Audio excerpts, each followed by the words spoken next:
एक जमाने में एक घने जंगल में लीव नामक का एक शेर रहता था। अब लीव कोई मामूली जंगल का बादशाह नहीं था।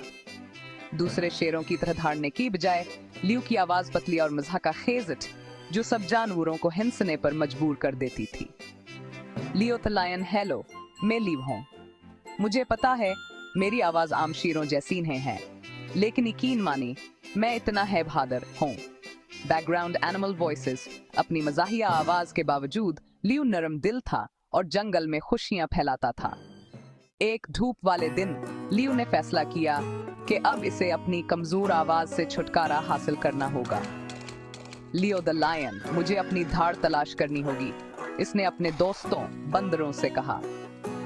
मंकी अन, ठीक है लियो, हम आपकी मदद कर सकते हैं।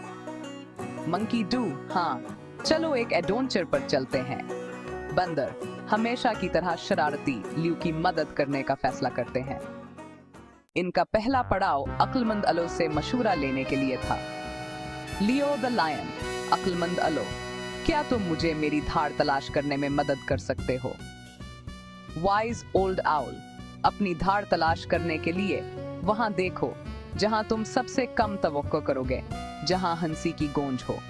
लेकिन दानिशमंदी की बजाय अलो सिर्फ एक पहेली पेश कर सका। इल्झन में मुब्तला, लेकिन परज़म लियो अपनी तलाश पर निकल पड़ा। वो लंबे दरख्तों से लेकर गहरी गारों तक हर जगह तलाश करता रहा।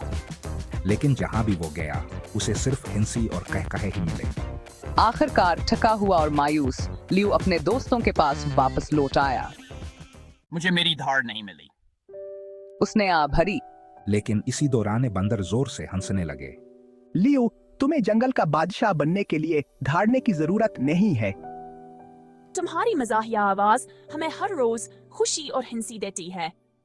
और फिर लियो को एहसास हुआ कि बाज़ औकात मुख्तलिफ होना ठीक है। और वो सब खुशी खुशी रहने लगे।